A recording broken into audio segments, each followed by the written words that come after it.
What takes place when one of Hollywood's most admired performers steps into what should be an ordinary television appearance, only to discover he's facing a host intent on stirring controversy at his expense? The clash between Michael J. Fox and Joy Behar stunned audiences and reportedly ended with Fox being guided off the View set. It became more than a tense celebrity moment. It turned into a striking example of how strong opinions and media framing can transform a routine discussion into open conflict. Backstage at the studio, the atmosphere carried the usual buzz that comes before a live broadcast. Michael J. Fox sat calmly, going over key points for what was meant to be a straightforward segment, highlighting new initiatives from his Parkinson's Research Foundation. His publicist, Sandra, moved around the room, checking her phone for updates and timing adjustments. "Michael, they've moved your segment up," Sandra said, trying to sound composed. "You'll be on during the first block." "That's fine," he answered evenly, despite the tremor in his voice that had grown more noticeable with time. "I'm ready to discuss the Foundation's new partnerships." The progress with stem cell therapy is encouraging. Unbeknownst to him, the tone in the main studio was far less relaxed. Joy Behar was reviewing her notes with a visibly skeptical expression. She turned to a producer and questioned the purpose of the appearance, suggesting that the audience had heard similar narratives before. Her frustration was evident as she implied that the show should be more than a platform for charitable promotion. Producer Rachel attempted to push back gently, reminding her that Fox's foundation had raised significant funds and earned widespread respect. Joy responded sharply, questioning that respect and arguing that illness should not shield anyone from scrutiny. She insisted that difficult questions needed to be asked. About finances, about research funding, about priorities. The exchange caught the attention of her co-hosts. Whoopi Goldberg frowned and reminded Joy that breakthroughs in medical research were exactly the kind of stories worth covering. Sarah Haynes pointed out that Fox's organization had consistently received high ratings for transparency and efficiency. Alyssa Farah Griffin listened quietly as tension simmered. Joy dismissed the reassurances, implying that charities often paint themselves in the best possible light. In the green room, Rachel phoned Sandra with a cautious warning.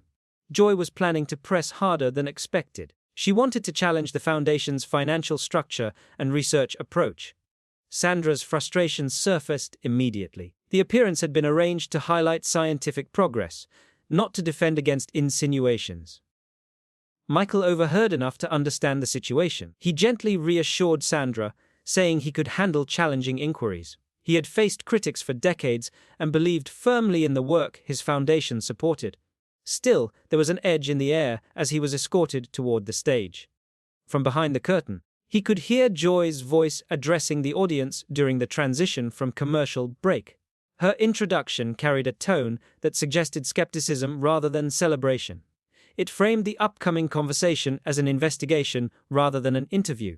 When the show resumed, the bright studio lights and attentive crowd created an intensity that felt closer to a courtroom than a daytime talk program. Michael took his seat, adjusted his microphone, and greeted the panel with a polite smile. The View had hosted countless celebrities over the years, but the atmosphere this time felt unusually strained. The opening moments were civil. Michael J. Fox spoke about advancements in Parkinson's research, emphasizing collaboration and innovation.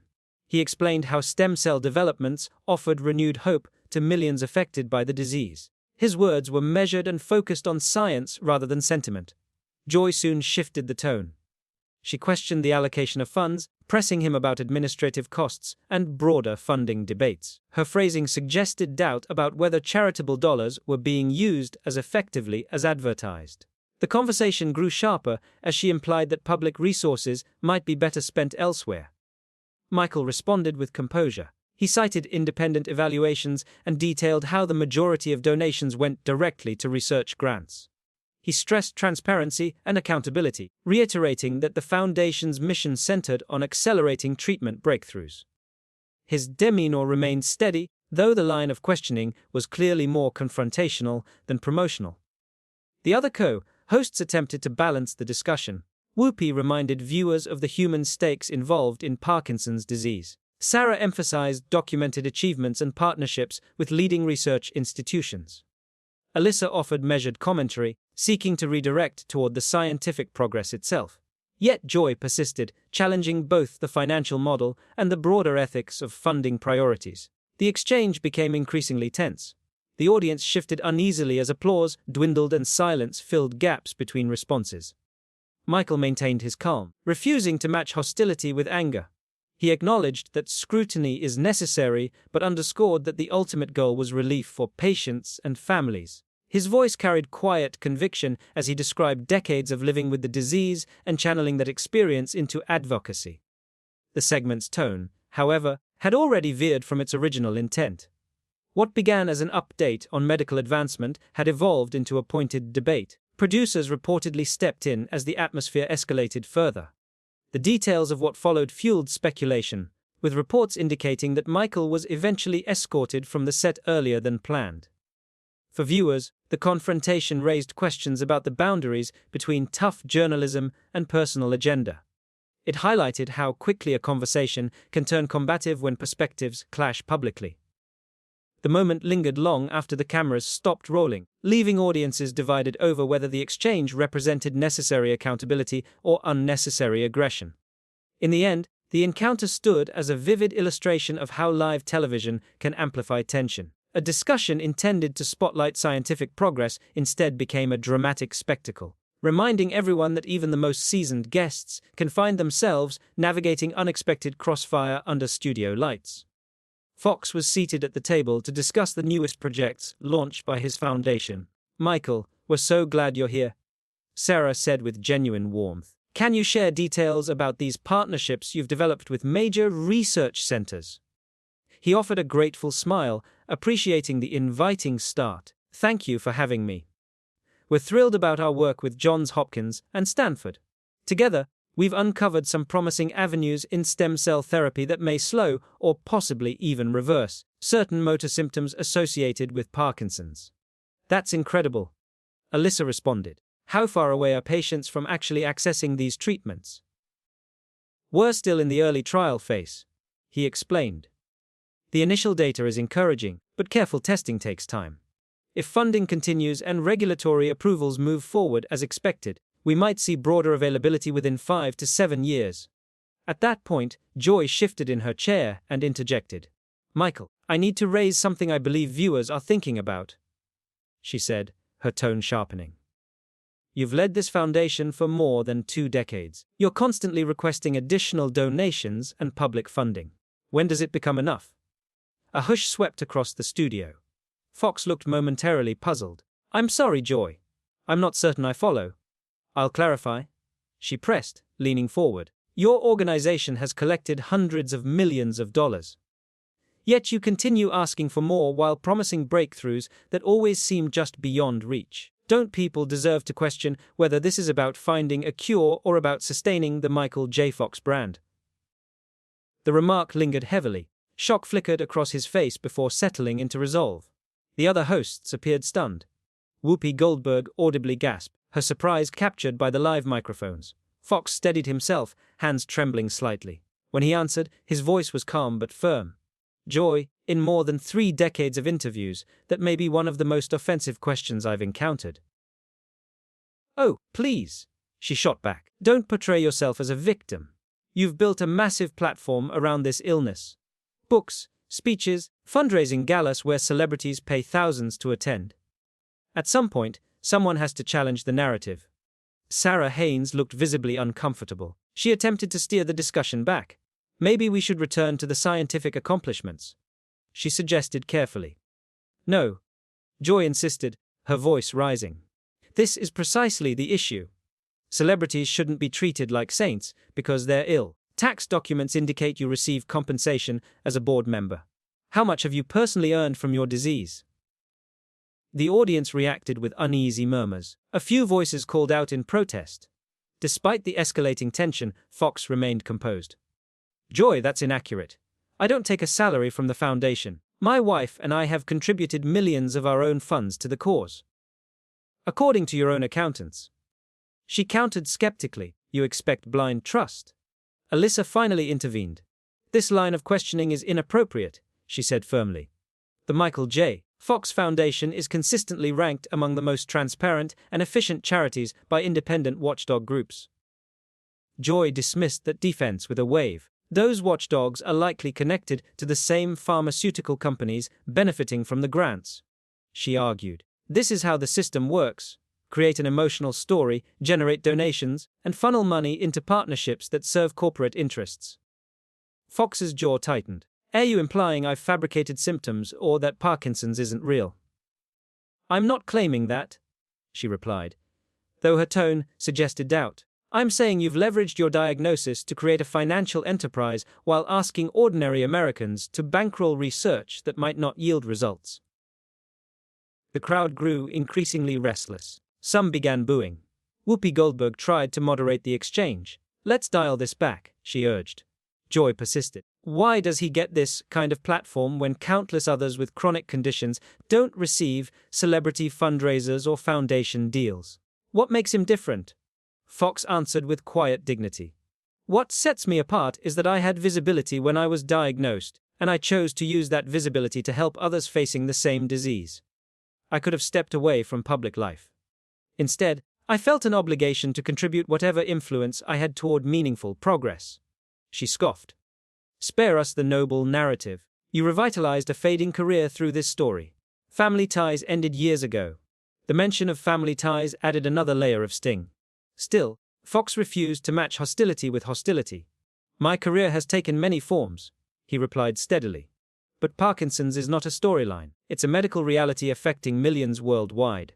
The foundation exists to accelerate research and improve lives. For Joy remained unconvinced, reiterating doubts about financial transparency and motives. Fox countered by outlining how funds are distributed directly to research initiatives, emphasizing peer-reviewed grants and partnerships with respected institutions. He stressed that scientific advancement is incremental, requiring persistence and collaboration rather than instant miracles. The tension between confrontation and composure was palpable. Each sharp accusation contrasted with his measured tone. Viewers watching at home witnessed not just a debate over charity finances, but a broader clash about credibility, privilege, and public trust. As the discussion dragged on, the original purpose of the segment, spotlighting scientific progress, faded beneath the weight of controversy. Fox continued defending the mission of his foundation, underscoring accountability and the shared goal of easing suffering. Meanwhile, the studio atmosphere remained strained, the audience divided between applause and audible disapproval. The exchange unfolded in real time under unforgiving lights. You were fading in Hollywood, Joy continued sharply. Then suddenly you had a new narrative to keep yourself in the spotlight. The harshness of the remark landed heavily across the studio. Even members of the audience who often supported Joy seemed stunned into silence. Sarah Haynes looked visibly shaken, her expression tightening as if she might cry. Joy, that's enough, Sarah said firmly. You've crossed a line. Michael gently raised his hand. No, Sarah. Let her continue, he said, his tone calm but edged with irony. I'm interested in hearing whatever other remarkable theories Joy has about my life and intentions. Joy appeared to miss the sarcasm entirely. You want me to go on? Fine, she replied. I think you've convinced yourself you're some kind of hero. But in reality, you're a celebrity who discovered a way to profit from misfortune. And you've persuaded the public to believe it, too. Michael's composure remained intact, though his voice carried unmistakable steel. You know what the real tragedy is, Joy? There are millions of people watching right now who live with Parkinson's or care for someone who does. You're suggesting that the research aimed at helping them is somehow dishonest or self-serving. Of Joy shrugged dismissively. If that description fits, then maybe it's accurate. Michael turned toward the camera, addressing viewers directly. To anyone watching who is dealing with Parkinson's or another neurological disorder, please don't let cynicism undermine your faith in legitimate scientific research. There are dedicated researchers working tirelessly toward meaningful treatments, and they deserve support. Joy bristled. Don't twist this into an attack on me. I'm raising valid concerns that should have been examined long ago. You're not asking questions, Michael replied, his voice rising for the first time. You're making claims without evidence. You're spreading suspicion about medical science while speaking to someone who lives daily with the disease you're implying is being manipulated. I never said the illness was manipulated. Joy responded quickly. I said you were. That's even worse. interjected Whoopi Goldberg, clearly exasperated. Joy, you owe him an apology. I'm not apologizing for doing my job, Joy shot back. Someone has to demand accountability. Michael leaned forward slightly. Accountability for what? For devoting my life to advancing treatment for a condition affecting more than 10 million people worldwide. For using my platform to generate awareness and funding. For continuing advocacy even as my own symptoms progress. For earning millions while doing it. Joy replied bluntly. The studio erupted into loud boos. Several audience members rose from their seats and headed toward the exits. Whoopi gestured urgently toward the producers, signaling for a commercial break, but Joy pressed on. You can boo all you want, she declared. But someone needs to point out when the emperor has no clothes. Michael responded evenly, though the weight of his words was unmistakable. Joy, the only person who has exposed themselves here is you. You've shown that you'd rather attack someone living with a chronic illness than take a few minutes to understand the work being done. The tension reached a near breaking point. Joy's face flushed with anger as it became clear she had lost not only much of the audience, but also the support of her fellow panelists. What followed would become one of the most uncomfortable moments ever witnessed on The View. You know what, Michael? Joy said with a mocking edge that made the room recoil. Maybe, if you spent less time attending glamorous fundraisers and more time in a laboratory, there would already be a cure. The cruelty of the statement seemed to drain the air from the studio. Michael's face paled, and for a brief second, his usual steadiness faltered. Excuse me, he said quietly, the hurt unmistakable in his voice. Whoopi finally intervened decisively. That's enough. We're finished, she said sharply.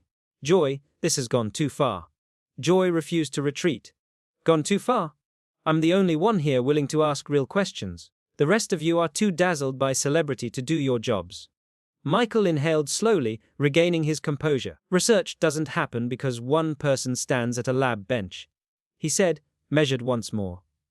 It happens because scientists collaborate, because funding supports years of trial and error, because patients volunteer for studies, and because communities believe progress is possible.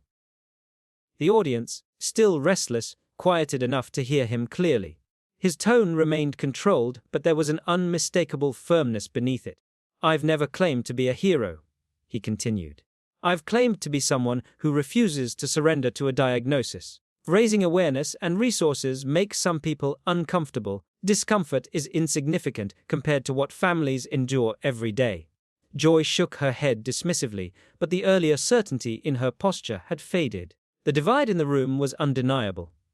What began as a discussion about medical partnerships had devolved into a personal confrontation. Michael's restraint stood in stark contrast to the escalating hostility. He did not lash out or raise his voice beyond that brief surge.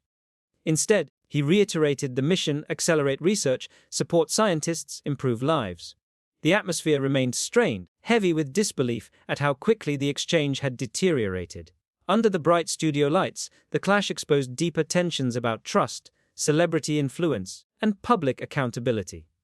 The audience's reaction made clear that many felt a boundary had been crossed. The lingering silence carried the weight of a moment that would not soon be forgotten. My responsibility, Sarah Haynes said, her voice unsteady with emotion, is not to ambush guests who come here sincerely to discuss meaningful topics. It's not to push unfounded conspiracy claims about medical science. Oh, please, spare me the moral outrage, Joy snapped. You're all behaving as if I committed some unforgivable act. I asked challenging questions. That's what journalism is supposed to be. At that point, Michael J. Fox rose slowly from his chair. His movement was deliberate, composed, though the tremor in his hands was visible. He stood with quiet dignity. Joy, I've sat across from some of the toughest interviewers in the world, he said steadily. Mike Wallace, Barbara Walters, Anderson Cooper. Not one of them felt compelled to question my humanity or imply that I was capitalizing on my own illness. Maybe they should have. Joy replied sharply, still unwilling to retreat. No. Michael answered, his voice firmer than it had been all morning. Maybe you need to understand the distinction between rigorous journalism and simple cruelty. Asking difficult questions doesn't require abandoning compassion or common decency. The audience burst into applause that rolled across the studio for nearly half a minute. Joy glanced around, visibly irritated that her remarks were failing to resonate. "Go ahead and clap," she said into her microphone. "But when he's back here in 6 months asking for more donations with another emotional story, remember this conversation." That remark pushed the tension to its limit.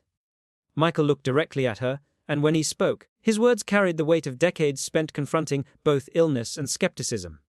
"Joy, listen carefully," he began. "In 30 years of living with Parkinson's, I've met thousands of patients and families navigating this disease. I've seen people lose their ability to walk, to speak clearly, to feed themselves. I've watched brilliant minds trapped in bodies that no longer cooperate. Through all of that pain and struggle, I have never encountered the level of callousness you've displayed here today." The studio fell utterly silent. Even crew members paused in place. "You want to scrutinize my foundation's finances? They're publicly available. You want to question the effectiveness of our research? Speak to the scientists at Harvard, Stanford, and Johns Hopkins who are doing the work, but never suggest that people suffering from neurological disorders are somehow less deserving of help because you dislike the person advocating for them." For the first time that morning, Joy seemed briefly at a loss for words, though the pause did not last. "I never said patients don't deserve support," she protested weakly. "Yes, you did," Alyssa Farah Griffin interjected. "You implied it when you called his foundation fraudulent. You implied it when you dismissed Parkinson's research as a scam. You implied it when you mocked him for not discovering a cure fast enough." Michael reached for his microphone and began unclipping it. "I came here to discuss hope and legitimate scientific progress that could improve millions of lives," he said. "Instead, I've been subjected to personal attacks fueled by cynicism and speculation." "Where are you going?" Joy demanded, as if she still controlled the exchange. "I'm leaving," he replied calmly. "I don't need to remain seated while someone questions my integrity and motives when my only goal has been to help people facing the same challenges I face." Whoopi Goldberg stood as well. "Michael, I'm truly sorry. This isn't what The View is meant to represent." "I know," he answered graciously. "You've always conducted yourself with class. This isn't on you." Joy, however, persisted. "You can walk out. That doesn't invalidate the issues I raised. Leaving doesn't make you right." Michael paused and turned back toward her one final time. "I'm not retreating from your questions," he said evenly. "I'm removing myself from your hostility. There's a difference, though I don't expect you to see it." "Don't be dramatic," Joy called after him. "This is what real journalism looks like." Michael stopped at the edge of the set and faced the audience. "True journalism seeks truth and informs the public," he said. "What happened here today was something else. To anyone watching who lives with Parkinson's or any condition that impacts daily life, please continue advocating for yourselves and pursuing the support you deserve." As he exited the stage, the audience rose to their feet in a standing ovation that stretched well over a minute. Several people wiped away tears. Shouts of encouragement followed him, along with audible criticism of Joy. Remarkably, Joy appeared to interpret the reaction differently. "This proves my point," she said. "He can't handle scrutiny, so he appeals to emotion and wins sympathy." Sarah's eyes glistened. "What happened here wasn't journalism," she said quietly. "It was bullying. It was unkind and unnecessary." "I disagree," Joy responded defiantly. "And I'd ask the same questions again." Producers signaled frantically from off-camera, attempting to regain control. The atmosphere remained fractured. Whoopi looked directly into the lens. "We're going to take a break," she announced, her tone heavy. "When we return, we'll shift gears." But as the cameras cut and the studio lights dimmed, it was evident that something significant had changed. Joy sat isolated at the table, separated not only from the audience but from her fellow hosts. Backstage, Michael was surrounded by staff members offering apologies for what had unfolded. What had been framed as a bold moment of accountability had instead exposed the fine line between hard questioning and harshness for its own sake. For viewers at home, the contrast was stark: a man confronting a debilitating illness with resolve and composure, and a host whose pursuit of confrontation overshadowed empathy. As Michael departed the building, he carried himself with the same poise that had defined his career. The interview, intended to highlight hope and scientific advancement, had instead underscored the difference between being tough in inquiry and being difficult to witness.